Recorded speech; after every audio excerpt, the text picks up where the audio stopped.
El día de hoy nos hemos reunido después de mucho, pero mucho tiempo. Pendejo, si te fuiste por más de 2 meses. Bueno, vamos a hablar sobre un personaje sumamente importante. Básicamente, sin él, Hajime no Ippo no sería Hajime no Ippo. Sin él, Takamura seguiría siendo un bueno para nada. Sin él, Ippo hubiera perdido el control del mini Ippo. ¡Ay, qué miedo! ¡Yo me voy! El día de hoy vamos a hablar sobre un personaje muy querido por todos. Y el que lo odie, que venga y me lo diga de frente, pero aquí de frente y nos damos un tiro. Básicamente, este sujeto es el Goat de Hajime no Ippo para mí. Y este personaje que tanto hablo y halago es nada más que Genji Kamogawa.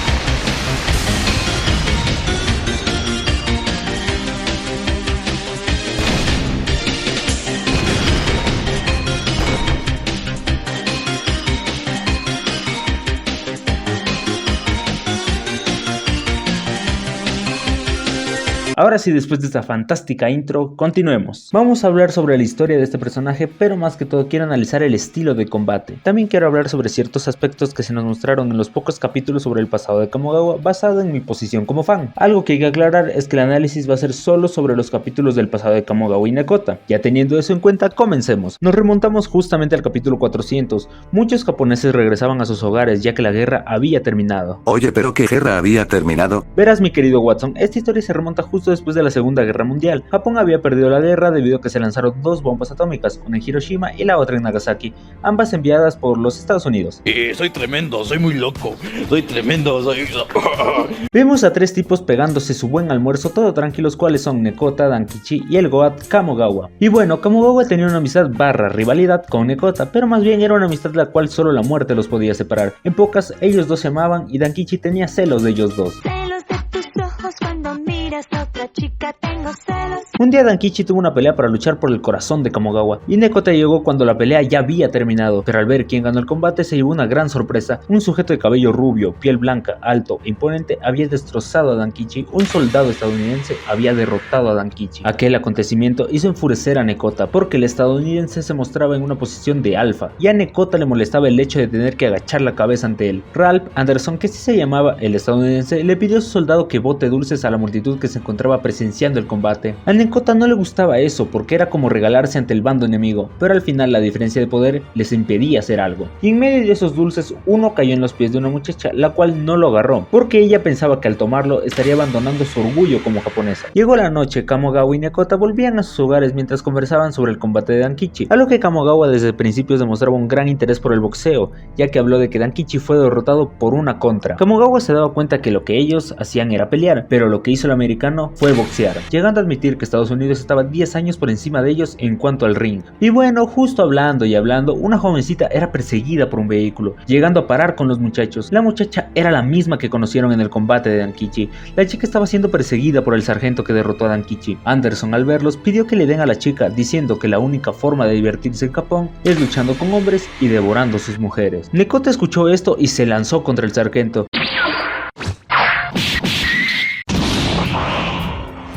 Pero al final terminó siendo derrotado fácilmente. Kamogawa hizo un rápido análisis sorprendiéndose de la combinación que usó para machacar a su amigo. El Goat se abalanzó, pero al final pasó lo mismo con él. Al recibir el golpe entendió que eso era una contracruzada y bueno, ambos recibieron una paliza. Pero al final la chica se escondió y terminó a salvo. Aquí quiero hacer un pequeño paréntesis. Esto del abuso por parte del sargento es algo que pasó en aquella época. Verán, según mis investigaciones se cometieron más de 1000 violaciones solo en la prefectura de Kanagawa. Según John W. Dower, hubo alrededor de 40 violaciones de mujeres japonesas reportadas al día hasta la primavera de 1946, cuando estas cantidades aumentaron a más de 300 violaciones reportadas por día debido a la penalización de la prostitución. También el 11 de abril, 40 soldados estadounidenses cortaron las líneas telefónicas de una zona residencial en la ciudad de Nagoya y simultáneamente vieron muchas muchachas y mujeres entre las edades de 10 y 55 años. Y esto prácticamente era el pan de todos los días en Japón en aquellos tiempos. Aquella chica se llamaba Yuki y bueno, tuvo una conversación con ellos y al final por cosas del destino los tres terminaron viviendo en casa de Kamogawa. Es que miren nada más, Kamogawa en las situaciones que se encontraba su país tenía una casa tan god que le sobraban habitaciones. Y bueno, los días pasaron, los tres tuvieron grandes momentos y así. Un día los amigos corrían por las mañanas como siempre, pero Nekota mencionó que en un combate su cuerpo no le respondía. Y tengan presente esto que va a ser muy importante. El tiempo pasaba y aquel sargento seguía siendo de las suyas. Una noche estaban todos reunidos comiendo y de repente Nekota se empezó a sentir mal, pero más aún Yuki empezó a tener malestares y Kamogawa se dio cuenta que ella era una de las supervivientes de Hiroshima. Ella vino a Tokio en busca de esperanza, una esperanza la cual vio en Kamogawa y Nekota. Y bueno, los días pasaron, todo iba normal hasta que Nekota empezó a empeorar. Se olvidaba las cosas, su cuerpo tenía temblores y todo eso pasó después de su último combate con Kamogawa. Los días pasaron y un día Nekota y Yuki presenciaron cómo Anderson seguía destrozando a un japonés. Y Nekota le dijo a Yuki, ¿quieres ver un combate que te dé fuerzas? Los síntomas de Nekota empeoraron, llegando a tener dolores muy fuertes de cabeza, teniendo temblores más fuertes y constantes. Pero aún así, Nekota ya había programado un combate contra el estadounidense. El combate había llegado y Nekota sentía los temblores en su cuerpo, prácticamente él ya no estaba bien. A Nekota por el golpe que recibió de Kamogawa le produjo demencia pugilística, o mejor dicho, traumatismo cráneoencefálico, teniendo problemas a nivel sensorial tales como tacto, olfato, vista, etc. Teniendo también trastornos en el movimiento y la marcha, trastornos en la deglución, trastornos en la coordinación motora y muchos aspectos más. Prácticamente Nekota estaba perdido, y era hora del combate y este subió al ring sabiendo que no estaba bien. Y bueno, no voy a contar la pelea porque este es el video de Kamogawa básicamente. Así que simplemente para resumir, la pelea terminó con Nekota perdiendo por un golpe sucio por parte de Anderson. ¡Desgraciado! Kamogawa fue testigo de cómo masacraron a su amigo, vio con sus propios ojos que en aquel combate no hubo honor, y eso fue el detonante para que una bestia despertara en él. Kamogawa empezó a entrenar ya que tenía el objetivo de devolverle al sargento todo lo que le hizo a Nekota. Y aquí hago un paréntesis, esto es algo que en el anime no se nos mostró, simplemente vimos este pequeño fragmento de Kamogawa corriendo al lado de un tren, pero si nos percatamos en el método de entrenamiento nos damos cuenta que no era algo tan simple como se nos mostró en el anime, que fue golpear un tronco. El entrenamiento de Kamogawa consistía en usar una banda de resistencia para mejorar la potencia en sus puños, saltar la cuerda, lo básico para mejorar su resistencia cardiovascular. Pero si me preguntan qué es lo que más me sorprendió, es este panel en donde vemos a nuestro viejito, bueno, no tan viejito en este momento, correr con varios neumáticos tal y como lo hacía Ippo. Y ok, aquí quiero que nos paremos a analizar un poco. Veamos, ¿ustedes no se han preguntado cuánto pesan las ruedas que lleva Ippo? Infiriendo, puedo decir que los neumáticos que lleva Ippo son de una moto, entonces supongo que pesan unos 6.5 kilogramos. Ahora haciendo un cálculo rápido con los neumáticos que lleva Kamogawa, que son 6 prácticamente, nos da que Kamogawa lleva un total de 39 kilos. Kamogawa estaba corriendo a una gran velocidad con 39 kilos, un peso que prácticamente sería casi la mitad de su peso corporal. Pero bueno, volvemos con la historia. Kamogawa se le había metido una idea muy loca, la cual era golpear un tronco hasta hundirlo, para así tener los puños tan duros como el acero. Y a ver, aquí hago otro paréntesis. Hay muchas disciplinas de combate que fomentan el endurecimiento tradicional, que básicamente es golpear objetos duros para así que el hueso se microfracture y cuando se regenere este sea más fuerte. Y miren, esto a mi parecer es estúpido, algo sin sentido. Solo imagínense en el daño que le causas a tus manos. Básicamente, en vez de endurecer, tus manos les estás destrozando. Debido al constante impacto que reciben, se generan lesiones tales como fracturas de los metacarpos. De hecho, las más comunes son las fracturas de los metacarpianos, correspondientes al anular y al meñique. O en términos médicos, te lesionas el cuarto y quinto metacarpiano. Y si a eso le añadimos que estás deformando tu mano. Así que en este aspecto le quedó bien al anime manga. Pero en la vida real no es recomendable hacer esto. Hay muchas otras formas de aumentar la densidad ósea en las manos. Un claro ejemplo sería hacer peso muerto. Con este simple ejercicio ya estarías fortaleciendo tus manos en un 1000%. Pero bueno, pasamos con Anderson, quien estaba entrenando, ya que en el combate contra Nekota fue lastimado en la zona media, demostrando que esta vez se iba a tomar en serio este combate. Yuki intentó detener a Kamogawa, pero este ya se encontraba cegado por su deseo de vengar a Nekota. El día del combate había llegado y Kamogawa estaba frente a frente ante su imponente rival. La campana sonó y Anderson estaba listo para machacar a Kamogawa, pero este había optado una posición baja. Anderson tomó esto como un insulto, pero de repente Kamogawa se lanzó contra el sargento, listo para iniciar su ataque. Fue directo hacia la zona media, aquel golpe que lanzó conectó en la guardia del sargento, pero ese golpe a pesar de la diferencia de peso sí dejó impactado a Anderson. Entonces nuestro viejito tomó la decisión de ir contra él de frente. Kamogawa estaba siendo apalizado por Anderson, pero aún así se seguía levantando. Kamogawa usó un estilo muy predecible, ya que simplemente su objetivo era el torso. En ese momento, Dankichi se dio cuenta de la diferencia entre el boxeo y la lucha. Básicamente era la combinación de ciencia y arte.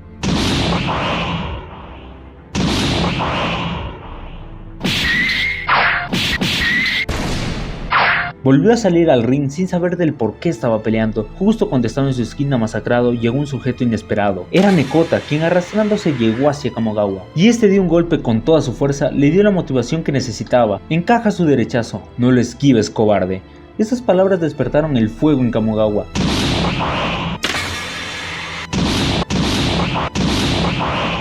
Este aguantó ese ataque y volvió a la carga. Aquellos golpes de Kamogawa estaban lastimando los brazos de Anderson, demostrando su mayor arma, un arma a la cual nadie puede entrenar, el valor. Anderson cargó su derecha y Kamogawa recordó las palabras de Nekota, y en un momento se fijó cómo dejaba el torso descubierto.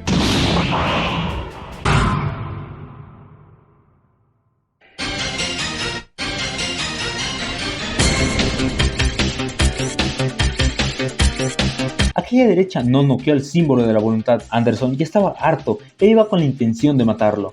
Ambos lanzaron sus ataques al mismo tiempo, pero el que conectó fue el sargento. Nekota desesperado gritaba que aguante, y Kamogawa con su último aliento se volvió a parar frente al americano. Yuki desesperaba, le gritaba a Kamogawa que ya no aguanta más, así que tiene que apresurarse consiguiendo la victoria. El futuro entrenador entendía que aquella petición no era cualquier cosa. Los segundos del sargento pensaban que él los haría un golpe al cuello, pero Miguel, que también era su segundo, sabía que él no haría eso. Una derecha venía hacia Kamogawa y este ya sabía lo que tenía que hacer. La mano de Kamogawa quedó destrozada por el impacto, pero este no se rendiría, y cargando su última esperanza, se acercó dirigiendo sus golpes a la parte media, poniéndole un punto final a este combate. Ok, como sabemos, Kamogawa se rompió ambas manos y Nekota se fue con Yuki a su tierra natal, pero al final aquel valor que poseía este hombre tenía que ser heredado por alguien. Bueno, aquí hagamos un análisis rápido de este combate. No lo narré a detalle panel a panel porque eso sería un video aparte. Ok, mira, Anderson según la wiki de Hajime no Ippo medía 178 centímetros y estaba en la categoría welter, una categoría que ronda entre los 63.5 y 66.6 kilogramos. Y Kamogawa con una altura de 162 centímetros y estando en los pesos gallos con un peso entre 55.3 y 57.15 kilos, básicamente hay una diferencia de altura y peso colosal. Entonces ahora imagínense lograr lastimar de tal manera a una persona de esa complexión y poder. Si nos ponemos más críticos verán, según mi pequeña investigación la fuerza de un boxeador ronda entre los 200 a 500 kilos por golpe. Ahora solo imagínense la cantidad monstruosa de golpes que tuvo que aguantar Kamogawa. Pero lo que más me sorprende es cómo una persona que fue superada en altura y poder pudo destrozar las costillas de Anderson de tal manera que le perforaron un órgano. Solo dense cuenta de la monstruosidad de poder que tenía este hombre en sus puños. Ok, romperle las costillas a alguien de tu misma categoría te lo compro, pero dejarlo de esa manera a alguien mucho más pesado sí es algo que prácticamente a este tipo lo posicionaría como uno de los boxeadores con los puños más pesados del mundo. Pero bueno people, básicamente Kamogawa es el GOAT a mi parecer por todo lo que ha mostrado en este pequeño arco que le dieron. Y sigue siendo un GOAT como entrenador a pesar de que cometió errores con Ippo, errores que tarde o temprano va a tener que corregir. Este ha sido el video de hoy, no se olviden que a este canal se suben las narraciones de los capítulos de Hajime no Ippo con mi estilo que es básicamente como un comentario lo dijo Dragon Ball pero en Hajime no Ippo.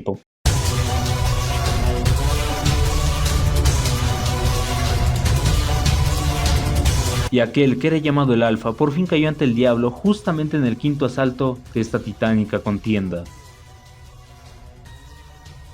Así que si estás interesado, échale un ojo a los videos. Fue un placer estar aquí con todos ustedes y sin nada más que decir, me retiro.